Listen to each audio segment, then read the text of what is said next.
그러면 얼마나 좋겠는가 이렇게 많이들 생각합니다. 그러나 이런 경우를 우리는 생각해 봅시다. 만약에 그걸 알려준다면 우리는 그 다음 날부터 먹고 놀자, 이제 남은 날 며칠이다.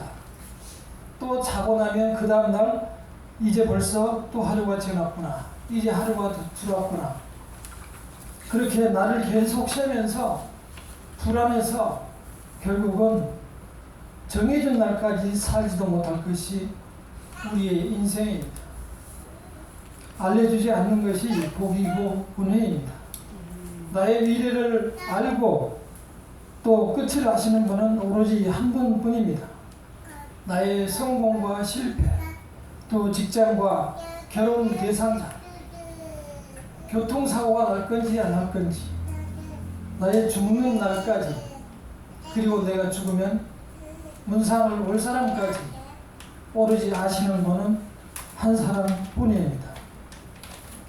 그런 모든 것을 가리켜서 성경에서는 때가 이름에, 때가 참에 이렇게 말하고 있습니다. 모든 일에는 하나님께서 정하신 때가 있습니다. 하나님께서 계획하신 때가 있는 것입니다. 예수께서는 2000년 전에 오셨습니다. 시작하며 회개하라, 천국이 가까웠느니라 이렇게 얘기했습니다. 때가 왔다는 것입니다. 때가 와서 예수께서 오신 겁니다. 그러나 사람들이 기다리는 때는 너무 짧았고 무려 400년이라는 시간 동안 아무런 부름이 없었기 때문에 사람들은 그냥 그저 그렇게 쭉 살아갔습니다. 예수께서 와서 여러 가지 능력을 보여주셨으나 알아보지 못하자 이제 예수께서는 자기 자신이 직접 증거하십니다. 내가 바로 그 사람이고 여러분들이 기다리던 사람이 그 메시아가 바로 나다. 그리고 천국이 이런 곳이다 라고 말씀하여 주셨습니다. 사람들은 오로지 병을 고쳐서 하루라도 이 세상에서 더 살기를 바라고 더 축복과 영광을 누리기를 바랄 때 예수께서는 그렇게 하지 않으셨습니다. 사람들은 오로지 나의 중병, 질병, 모든 미래를 고쳐주시기를 바랬지만 예수께서 대답하시기는 내 믿음이 너를 치료하겠다가 아니고 내 믿음이 너를 구원하였다 라고 답변하셨습니다. 설교하던 중에 한 관리가 와서 자기 딸이 죽었다고 울부짖으며 말합니다. 제발 와서 손을 얹어주시면 우리 딸이 다시 살아날 것 같습니다. 그리고 12년 동안 피가 계속 흘러서 혈병을 앓던 그 여자도 예수님의 옷이라도 만지면 이 병이 날 것 같다. 그런 간절한 믿음으로 몰래 군중 사이를 끼어들어 옷을 만졌고 나음을 입었습니다. 오늘은 맹인 2명이 와서 다윗의 자손이여 불쌍히 여기소서 하면서 치료를 받았습니다. 그리고 귀신 들린 자도 와서 치료를 받았습니다. 치료의 과정이 없습니다. 와서 만나고 내 믿음이 너를 구원하였다 라고 말하면 모두 치료됐습니다. 그러나 반대인 사람을 우리는 여기에서 잘 봐야 합니다. 바리새인 등 그때 당시를 주름잡던 지도자들, 종교 지도자들, 그 사람들은 오히려 반대로 도대체 이게 무슨 일이냐, 이 사람은 누구냐, 이단이 아니냐, 갈수록 불신이 커졌고 결국 그 사람들이 예수를 십자가에 못 박혔습니다. 우리 성도님들은 이러한 상황을 어떻게 생각하십니까? 그 환자들의 믿음과 또 말씀을 정말 잘 아는 바리새인들, 종교 지도자들의 믿음과 어느 믿음이 맞고 또한 우리는 무엇이 잘못됐는가? 우리의 믿음은 지금 어디쯤 와 있습니까? 한번 생각해 보도록 하겠습니다. 먼저 27절에 보면 맹인 두 사람이 달려왔습니다. 그 사람들은 오로지 보이는 것이 최고겠죠.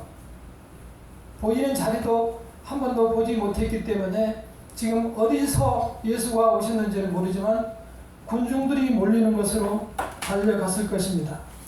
그 자리에서 살려주세요, 치료하여 주세요라고 말하는 것이 아니고 다윗의 자손이여 우리를 불쌍히 여겨주소서 이렇게 말합니다. 다윗의 자손이여 불쌍히 여기소서. 지금도 이스라엘 백성들은 그 다윗의 시대를 정말 찬란했고 번영했던, 그리고 넓은 땅을 가졌던 다윗의 시대를 그리고 있습니다. 그리고 그 다윗 왕국의 회복을 꿈꾸고 있습니다. 일찍이 다윗은 하나님께서 택한 백성이었습니다. 어렸을 때부터 일찍이 기름 부음을 받았고 하나님께서는 그를 선택하셔서 이는 내 마음에 합한 자다 라고 점 찍었습니다. 마치 우리를 그리스도의 사람으로 인친 것처럼 말입니다. 다윗은 파란만장한 인생을 살았습니다. 알 수 없는 누명과 핍박과 많은 실패와 또한 영광을 같이 누리기도 했습니다. 능력을 행하기도 했습니다. 자기가 실패하고 성공할 때 모든 순간에 다윗은 항상 하나님과 함께 했습니다. 우리나라의 세종과 이순신 장군보다 훨씬 유명한 사람이었습니다. 사무엘상 16장에 보면은 우리가 잘 아는 다윗과 골리앗 사건이 나옵니다. 형들이 지금 전쟁터에서 살아있는지 확인하러 오라고 아빠가 보냈는데 다윗은 가서 형들이 무사한가를 알려주기는커녕 전쟁에 개입하게 됩니다. 앞에는 약 2m 80cm의 장신 거인인 골리앗이 있고 많은 백성들은 그래서 떨고 있습니다. 1대1로 나가서 국가를 대표해서 싸우자고 할 때 아무도 나갈 생각도 꿈도 못 꾸고 있을 때 다윗이 그를 바라보고 말했습니다. 그는 큰 창과 큰 키에 창과 방패와 갑옷과 또 긴 창과 여러 가지 무기를 가지고 나왔습니다. 다윗은 평소에 쓰던 물맷돌 하나 들고 아무것도 입지 않고 걸어 나갔습니다. 골리앗이 보기에 꼭 무슨 조그만 개가 한 마리 왔다 이렇게 생각할 정도로 적은 사람이 나갔습니다. 그러나 다윗이 한 말은 이것이었습니다. 하는 이스라엘 군대의 하느님 여호와의 이름으로 나간다. 반드시 나는 내가 조롱하는 이스라엘 군대의 하나님 만군의 여호와의 이름으로 나간다. 반드시 내가 너를 처단한다. 가서 물맷돌 하나로 바로 한 방에 KO시켰습니다. 이마를 한 군데를 맞춰서 한 방에 넘어 쓰러졌습니다. 다윗은 애초에 창을 안 가져갔기 때문에 골리앗의 창을 빼서 그 큰 사람의 목을 잘라서 끌고 이스라엘 군영으로 돌아왔습니다. 그런 것입니다. 하나님의 믿는 자녀들은 이러한 힘으로 살아가야 합니다. 아멘. 우리가 어려울 때는 험한 세상을 이겨낼 때는 이 다윗의 이야기를 나의 사건으로 받아들이셔야 합니다. 아멘. 이게 마치 소설 같고 이야기 같지만 사실이고 모든 일반인들도 다 알고 있습니다. 그 다윗이 시편 110편 2절에서 고백했습니다. 여호와께서 내 주에게 말씀하시기를, 이런 말씀이 나옵니다. 다윗은 예수 그리스도보다 1000년 이상을 먼저 태어난 사람입니다. 1000년 이상 먼저 태어난 사람이 예수를 가리켜서, 한참 후손인 예수를 가리켜서 내 주라고 표현을 하고 있습니다. 이것은 예수께서 다윗의 후손에게서 나올 것이라는 예언이기도 하고 또한 그러한 사실에 대한 계시이기도 합니다. 우리가 가지고 있는 마태복음 1장 1절을 한번 펴보겠습니다. 우리가 보는 마태복음 1장 1절을 함께 읽어보겠습니다. 시작. 아브라함과 다윗의 자손 예수 그리스도의 계보라. 믿음의 조상 아브라함 그리고 다윗의 자손 예수 그리스도의 계보라. 새로운 복음을 주는 신약 성경은 이렇게 시작합니다. 다시 말해서 믿음의 역사가 아브라함으로부터 다윗을 거쳐 예수에게 이르렀고 우리는 그 예수를 믿음으로 그 은혜를 입게 되었다는 것을 말씀해 줍니다. 우리는 그리하여 그리스도의 후손이 된 것입니다. 이 믿음을 너의 믿음으로 가지시기를 바랍니다. 많은 사람들이 그러나 이거를 이상하게 생각합니다. 도대체 저게 무슨 말일까? 지금 많은 사람을 치료했고 여전히 치료하고 있고 천국에 대해서 이야기하는데 그 앞에서 바로 앞에 있는 사람들은 이야기합니다. 그 사람들은 소위 말해서 바리새인들은 태어날 때부터 모세 오경인 창세기, 출애굽기, 레위기, 신명기, 민수기를 달달 외우고 사는 사람들이었습니다. 그리고 율법 학교가 있어서 그 학교에서 율법을 다 배우고 그걸 배울 정도만 아니고 그걸 매일 실천하며 살아왔습니다. 그들은 하루에 3번씩 기도하고 매일 성경을 몇 시간씩 읽고 일주일에 월요일과 목요일 2번씩 금식하며 생활을 해왔습니다. 그래서 그들은 그렇게 하지 않은 사람들을 보고 우리같이 일반인들을 보고 참 불쌍한 사람들이다. 정죄합니다. 너는 나처럼 우리처럼 하지도 못하지. 금식도 못했지. 주일도 제대로 못 지키지.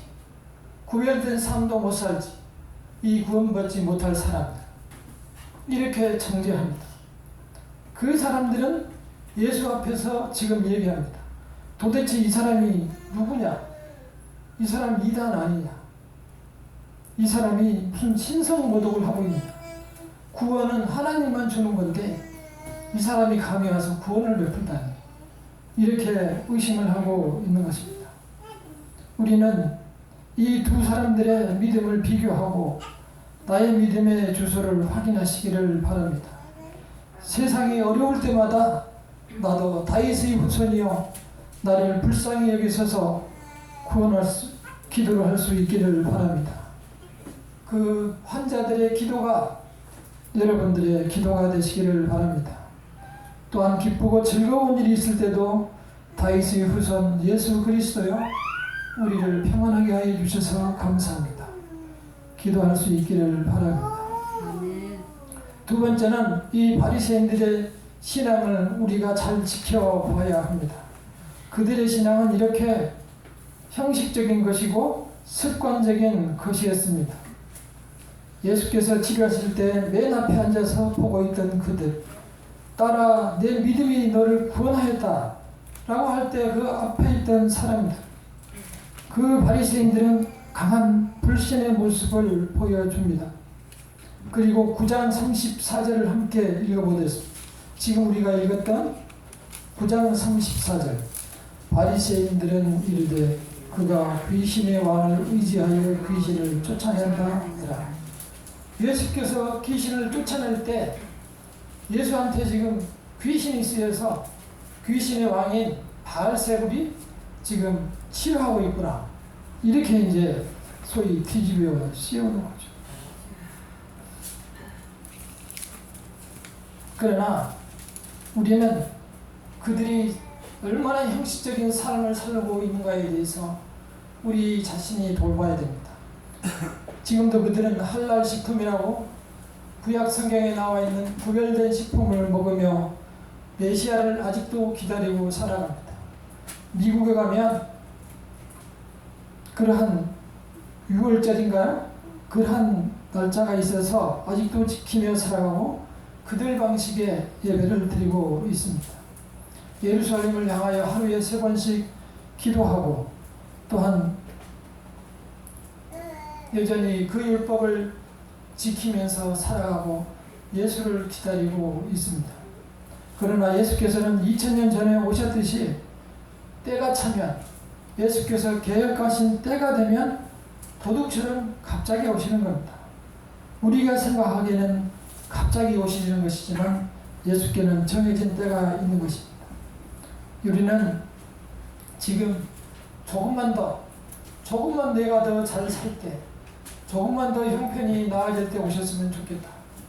그리고 지금의 이 시기를 더 누리고 살았을 때, 내가 더 늙어 죽게 되었을 때 오셨으면 좋겠다. 이렇게 생각할 사람도 계실 겁니다. 그러나 우리는 예수께서 우리의 주 되심을 고백할 수 있어야 합니다. 이 물질 만능의 시대에서 거룩하고 구별된 삶을 살아가야 합니다. 예배 시간을 구별할 수 있어야 하고, 살면서 그리스도의 향기를 발할 수 있는 믿음을 가지고 살아야 하고, 내가 지금 그 길을 가고 있는지 돌아보면서 살 수 있는, 분별할 수 있는 믿음을 가져야 합니다. 예수의 마음을 우리는 잘 알아야 합니다. 이 예수의 마음을 몰랐기 때문에 바리새인들이 그러한 큰 실수와 죄를 범한 것입니다. 예수님의 마음은 36절입니다. 36절을 함께 읽어보겠습니다. 시작. 우리를 보시고 불쌍히 여기시 이는 그들이 목자 없는 양과 같이 고생하며 기진하니라. 전체 신구약 성경을 통틀어서 말할 수 있는 예수님의 마음, 하나님의 마음은 이것입니다. 목자 없는 양같이 불쌍하다. 예수께서 우리를 바라보는 마음입니다. 우리는 오히려 예수가 없으면 더 편하겠다, 더 잘 살 수 있다라고 자신있게 얘기할지 모르지만 예수께서는 우리를 향하여 불쌍하다라고 얘기하고 있습니다. 예수님에게 주어진 시간은 딱 3년입니다. 코로나가 지나가는 시간이 3년이었는데 그만큼 짧은 시간 속에 예수님께서는 그 사역을 다 끝내야 했습니다. 어쩌면 이런 앞에 있는 바리새인이나 종교 지도자들이 예수님을 죽이는 것으로 이렇게 더 짧아졌을 수도 있습니다.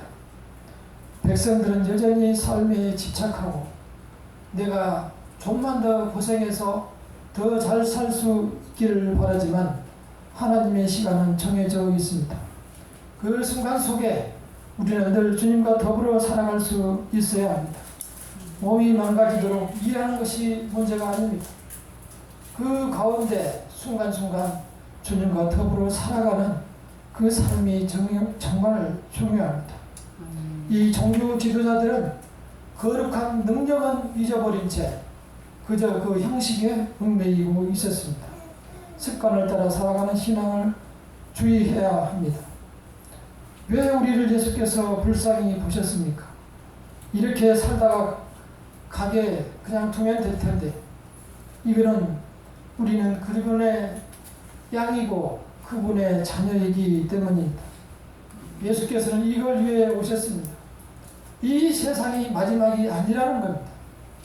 우리는 내가 살아있는 이 동안이 전부라고 생각하지만 예수께서 생각하기는 그게 아니었습니다. 이것은 시작에 불과하고 우리가 살아야 할 인생은 앞으로도 무궁무진하고 영원하다는 겁니다. 그러니 한번 잘못 길을 들어서면 돌아올 수 없다는 것입니다. 그래서 이렇게 안타깝게 생각하는 겁니다. 이게 끝이 아니고 이제 시작이라는 사실을 우리는 기억하시기를 바랍니다. 세상에서 방황하지 마시고 하나님을 바라고 하나님 품 안에서 안전하고 행복을 누리시기를 바랍니다. 아멘. 예수께서는 경고의 말씀을 주십니다. 우리가 보는 마태복음 18장 8절과 9절을 읽어드리겠습니다. 만일 내 손이나 내 발이 너를 범죄하게 하거든 찍어내어 버리라. 장애인이나 다리 저는 자로 영생에 들어가는 것이 두 손과 두 발을 가지고 영원한 불에 던져지는 것보다 나으니라. 만일 내 눈이 너를 범죄하게 하거든 빼어버리라. 한 눈으로 영생에 들어가는 것이 두 눈을 가지고 지옥불에 던져지는 것보다 나으니라. 이어서 나오는 말씀이 13절과 14절에 있는 잃어버린 양에 대한 비유입니다. 예수께서는 100마리의 양을 계획하셨습니다. 그 중에 한 마리의 양을 잃어버렸습니다. 한 마리의 양을 잃어버리면 99마리의 양을 내려놓고 그 양 한 마리를 찾습니다. 밤새 그 한 마리의 양을 찾아서 반드시 찾게 되면 축제를 연다라고 나와 있습니다. 우리가 바로 그 잃어버린 한 마리의 양일 수도 있습니다. 우리를 지금까지 찾다가 결국 찾아서 축제로 데려왔습니다. 단 한 마리도 잊어버리지 않으려고 애쓰시는 그 예수님의 마음은 그래서 우리를 보면 불쌍한 겁니다. 이제 예수께서는 같이 있을 날이 머지 않았기 때문입니다. 그리고 마지막에 보면 추수할 일꾼을 달라고 기도하라 라고 되어 있습니다. 대한민국 성도들이 기도를 많이 했습니다. 추수할 일꾼을 보내주세요. 기도를 많이 했습니다. 그래서 추수꾼이 많이 왔습니다. 그런데 이상한 추수꾼들이 와서 성경 공부합시다 라고 해서 다 데리고 과천으로 와가지고 과천에서 성경 공부를 하다가 신천지가 되어버렸습니다. 그 사람들이 많은 교회의 추수꾼으로 침투해서 교회를 통째로 교인들을 데리고 갔습니다. 저희 교회도 있었습니다. 그 사람들은 추수꾼이 아니고 성경에 나오는 가라지입니다. 그 가라지는 하나님께서 끝까지 추수할 때까지 놔두라고 했어요. 왜냐하면 그 가라지를 뽑다가 이 선한 하나님의 양까지 알곡까지 같이 뽑아버릴 수 있기 때문에 가라지를 끝까지 놔두라고 했습니다. 마지막 날 알곡과 가라지를 걸러내서 그 가라지는 불에 태운다고 말씀했습니다. 추수꾼으로 살아간다는 것이 무엇입니까? 추수꾼으로 살아가는 것은 우리가 이 세상에서 주어진 콜링, 사역에 따라서 우리의 일을 성실히 해서 우리의 자리를 빛내는 것입니다. 아무도 보이지 않는 산속에서 홀로 피어있는 백합화처럼 국화처럼 홀로 향기를 내지만 그 역시 하나님께서 보시기 때문에 아름다운 것입니다. 또한 어떤 꽃은 아파트의 정원에서 라일락처럼 향기를 내며 그 향기를 맡는 많은 사람들에게 은혜를 끼치게 되는 것입니다. 성도님들은 나가서 언제 어느 곳에 계든지 그곳에서 그리스도의 향기를 바라며 추수꾼으로 사는 것입니다. 우리가 그 추수꾼의 역할을 충분히 할 수 있도록 애쓰시기를 바랍니다. 말씀을 줄이도록 하겠습니다. 주께서는 우리를 부르시고 계십니다. 우리 중에는 바리새인도 있고 그냥 따라다니는 무리들도 있을 수 있습니다. 그러나 하나님의 자녀들에게는, 하나님의 양에게는 이 말씀이 들립니다. 내가 다윗의 후손이요 내가 하나님의 아들이요 그리스도의 말씀이 들릴 것입니다. 구원은 율법에 있는 것이 아니고 구원은 내가 무엇을 해서 나의 행위로 얻어지는 것이 아니고 그리스도의 능력과 그리스도의 은혜로 그리스도의 십자가로 구원을 받는 것입니다. 그 십자가의 은혜를 누리며 살아가시기를 바랍니다. 어려울 때마다 나는 아무것도 아니다. 나는 그리스도의 오로지 십자가의 앞에 있는 소녀일 뿐이다. 그리스도께서 죽은 사람에게, 죽은 소녀에게 이 소녀는 죽은 것이 아니고 잔다 잔다 하는 소녀에게 가서 말씀했습니다. 일어나라, 소녀야 일어나라. 달리다 할 때 그 소녀가 일어나서 밥을 먹었습니다. 그 그리스도에게 우리 자신을 의뢰하시기를 바랍니다. 예수께서는 딱 3년간 와서 일하셨고 이제 천국이 가까이 왔음을 알렸습니다. 그래서 그 사실을 백성들과 주님의 양들이 듣고 따르기를 원했습니다. 나를 믿으라. 나에게는 구원이 있다. 나 외에는 구원이 없다는 사실을 말씀해 주셨습니다. 결국 그는 그 자기의 사랑의 마음을, 우리를 사랑하는 그 마음을 십자가의 보혈로 보여주셨습니다. 그 보혈에 의지해서 우리는 영원히 승리의 삶을 살아가시기를 간절히 기원합니다. 이제 그리스도를 내 주로 모시고 일상에서 한 주일간 승리하시기를 바라겠습니다. 다 같이 기도하겠습니다. 기도했을 때 다윗의 자손이신 예수님, 제가 여기 있습니다. 저도 불쌍히 여겨 주시옵소서. 우리 가정의 문제를 잘 아시는 주님, 해결하여 주시옵소서. 저도 구원의 확신 속에서 평안을 누리게 하여 주시옵소서. 기도하겠습니다. 아버지, 주님의 은혜를 따라 살아가는 주님의 은혜를 따라 그 부르시는 소리를 들을 수 있도록 은혜를 주시옵소서. 축복하여 주시옵소서. 아버지, 주님의 평안과 은혜를 누리게 하여 주시옵소서. 우리도 하나님의 하나님 아버지, 주님께서 그 믿음을 주님 외에 주시옵소서. 환자의 그 질병 우리를 고칠 수 있게 하여 주시옵소서. 아버지, 연약한 우리 인생의 끝은 주께 사랑하시옵소서. 아버지, 불쌍히 주시옵소서. 영원한 사랑을 사랑하는 그 사랑을 향하여 살아가시옵소서. 믿음을 허락하여 주시옵소서. 주여 도우시고 축복하여 주시옵소서. 은총을 내리시옵소서. 연약한 일 함께하시고 주님의 사랑과 은혜를 함께하여 주시옵소서. 주님의 사랑은 우리 삶을 지배하고 삶을 편하게 교회하여 은혜를 부어주시옵소서. 연약한 자들을 용서하시고 아버지의 사랑과 은혜를 거듭나며 아버지 하나님의 시에 주님께서 아버지를 증정하시고 다윗의 자손이여 나를 불쌍히 여기소서. 나를 치료하소서. 전적으로 주님 앞에 나아가 주께서 받으시고 함께하여 주시옵소서. 아버지 하나님의 시에 나의 생편과 사정을 하시는 모든 가정의 문제에 주님께서 함께하여 주시옵시고 축복하여 주시옵소서. 은혜를 베풀어 주시옵소서. 주님께서 계시는 주관하여 주시옵시고 아버지 하나님의 이 세상에서도 영광과 축복을 누리게 하여 주시옵소서. 모든 은혜를 주께 돌릴 수 있는 믿음을 허락하여 주시옵소서.